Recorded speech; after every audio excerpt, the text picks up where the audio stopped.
सूरत शहर के मैदरपुरा पुलिस थाने में एक ऐसा चर्चित केस सामने आया है, जिस केस को अगर आप सुनेंगे तो हैरान करने वाला यह केस है।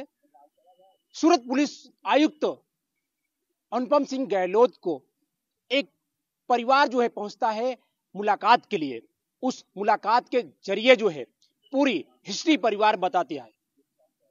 मैदरपुरा में एक ऐसी घटना जहां पर ब्याजखोरों का जो इसमें आतंक मचाया हुआ है, उस आतंक का एक उदाहरण जो है दिवाली के पर्व के बाद के बीच में देखा गया है। पूरी घटना क्या है और इस घटने में क्यों महिला जो है पहुंची है, सूरत पुलिस आयुक्त से मुलाकात की है, क्या उनका दर्द था, उस दर्द की कहानी जो है सीधे हम उनसे ही जानेंगे। सबसे पहले आपका नाम बताएंगे? मेरा नाम नसीम मेमन है। किस लिए पुलिस आयुक्त को मिलने आए पहुंचे? हम पुलिस को इसके लिए मिलने के आए कि हमारी दुकान जमजम ज्वेलर्स टावर पास थी, तो वो दुकान दिवाली के छुट्टियों में उन लोगों ने तोड़ डाली ने, ताले माले सब तोड़ के अंदर का सब सामान लूट फाट मचा डाली ने। जब चोर इंसान ना होवे तो ये कैमरा तो ना तोड़े ने, लोगों ने सबसे पहले सीसीटीवी कैमरे की सर्वनाश करी ने, दुकान खोल के लूट फाट मचाई है। ये व्याजखोर है ने, लोगों ने बदला लिया है हमारे साथ। हमारे जेंट्स लोगों को अंदर बिठा दिया ने, फिर पीछे से ये सब वार किया है हमारे ऊपर ना। हम गए सब बाजू पहुंचे, मैदरपुरा पहुंचे तो हमारी वहां पे अर्जी लेने में नहीं आई ने। फिर 100 नंबर पे हमने बुलाया, इनको हाथों हाथ टेम्पो भर के सामान लेके चोरी करते हमने पकड़ा है। 100 नंबर की पुलिस को बुलाया वहां पे, तो 100 नंबर वाले ने हमको बिठा के जीप में ले गए ने। फिर वहां जाके मैदरपुरा में हमने अर्जी लिखाई, तो चाबी हमने मैदरपुरा वाले सर ने हमको पूछा कि क्या आप ये चाबी रखोगे, तो हमने बोला नहीं सर, हमारे जेंट्स तो सब जेल में, हम चाबी क्या करेंगे, आपके पास रखो। तो ये चाबी अब कहाँ गई क्या हुआ आपने को नहीं पता है, पर इन लोगों को दुकान बिंदास खोल के बैठे हैं, तो क्या इनको सरकार से डर नहीं है? इन लोगों को क्या समझते अपने आप को, व्याजखोर लोग। ये पूरा जो मामला है और इस मामले की तहकीकात जो है और इस जो मामला है उस मामले को पूरा समझने की जरूरत है, क्योंकि ऐसी घटना जो है उस वक्त घटी थी जब इनका पूरा परिवार जेल में बंद था, क्योंकि कहते हैं कि विश्वासघात में उनको फंसाया गया था और सब जेल थे। उसी दौरान जो है जो शॉप था ज्वेलरी का, उसके अंदर रखा हुआ पूरा सामान जो है उन लोगों ने निकाला था। किस तरह का पहले ये पूरा मामला घटा था, क्या ब्याजखोर से पैसा लिया था, फिर उसके बाद किस तरह की घटना पूरा है बताएं। ब्याजखोरियों से पैसा लिया था, वो सब दे भी दिया था, जो मुद्दल पैसा था, जो ब्याज था, सब दे दिया था इनको। लोन करा करा कर भी पैसे दे दिए थे इनको। इसके बावजूद भी जब समाधान भी हो गया था, महिदरपुरा में ही समाधान हुआ था और FIR भी महिदरपुरा में ही निकली है और कोई नोटिस नहीं, कुछ भी नहीं, डायरेक्ट लेकर गए और अंदर डाल दिया इन चारों को। और उसके बाद चारों को अंदर डाल दिया। इसके बाद दिवाली की रात को जब सबकी छुट्टी होती है तब ताला तोड़ा गया। आज पुलिस आयुक्त से मिलकर आपने क्या डिमांड किया, क्या मांग किया? हमने FIR लिखने के लिए कहा तो उन्होंने ना बोल दिया कि FIR नहीं होगी।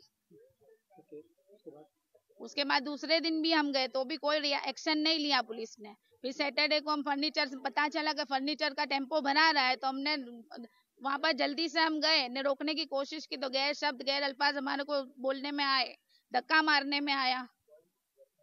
फिर पुलिस आई 100 नंबर पे से और वो हमें महिदरपुरा लेकर गई, तो वहां पर हमारी कच्ची अर्जी लिखी इन्होंने, उसके बाद भी कोई एक्शन नहीं ले रहा है यहाँ पर। आज पुलिस कमिश्नर यहाँ पे आप मिलने के लिए जब गई थी, पुलिस कमिश्नर से क्या मांग आपने की कि इस मामले को लेकर कड़क कार्रवाई करनी चाहिए उनके खिलाफ में? हाँ, तो उनके खिलाफ हमने की कमिश्नर से कि उम्मीद बहुत है और वो करेंगे ही कमिश्नर सर। खास करके आप बताएंगे कि क्या कुछ हुआ था? मेरे हस्बैंड वो दुकान पर बैठते थे, उन्होंने ब्याज से पैसे लिए थे, अबू बकर चांदी वाला और फारूक भाई चांदी वाला, मोहम्मद अली चांदी वाला, उनका सब ब्याज सब हमने दे दिया है, सब इनका सब चुका दिया है। तो वो लोग हमें परेशान कर रहे थे, तो फिर मेरे हस्बैंड ने उन पे वो अर्जी करी कि भाई तुम केस करा के, तो वहाँ पर समाधान हो गया था महिदरपुरा में कि हम लोग अब परेशान नहीं करेंगे, ऐसा सब हो गया था। फिर 4 महीने बाद इन्होंने विश्वास में मेरे हस्बैंड को ने लेकर पूरा दुकान का भाड़ा भी ले गए, सब मेरे हस्बैंड को विश्वास में लेकर फिर इनको अचानक से पुलिस में धमकी दी और बिठाकर धमकी दी कि तुम्हारा सब सामान तुम्हारे घर पर सब हमारे नाम पे कर दो, या तो ही हम लोग केस वापस लेंगे, नहीं तो हम नहीं लेंगे। तो उन्होंने बोला कि भाई हमने तो सब आपको दे दिया है, हमारे घर पे लोन पर है, दुकान में जो सामान है वो भी लोन पर है, हम कैसे आपको दे सकते हैं, हमारे पास कुछ है नहीं। तो उन्होंने बोला कि तो फिर जाओ केस करके अंदर उनको लॉकअप में बंद करवा दिया और FIR वो कर दी इनके खिलाफ। फिर उन्होंने ये इतना सब होने के बावजूद फिर अगर कोर्ट में केस चल रहा है तो उनका क्या राइट है कि वो हमारी दुकान को ऐसे तोड़े। तो उन्होंने हमें खबर दिए बिना ही हमारी दुकान तोड़ी, उसमें से सब जो भी सामान था वो सब लूट के ले गए हैं।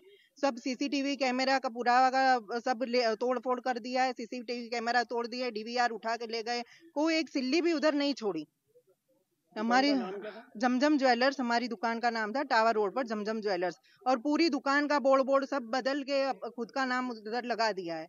और हमारा सब बिल्कुल सब एविडेंस सब उसमें प्रूफ थे, सब कस्टमर के सब पेपर्स थे, सब गोल्ड था, सब हर चीज ले गए, पूरी दुकान ही साफ कर दी। चोरी का मामला दर्ज करने के लिए आप महिदरपुरा में हाँ, क्या बोला उन्होंने बोला कि भाई जो ये हम लोग इनके खिलाफ एक्शन लेंगे, बोले खाली बस इतना ही बोला है और कुछ बोला नहीं, लेकिन अभी तक कोई एक्शन नहीं हुआ है और वो लोग बिंदास घूम रहे हैं। जमजम की दुकान जो है भागल 4 रास्ते पर थी और काफी पुराना ये मुद्दा था।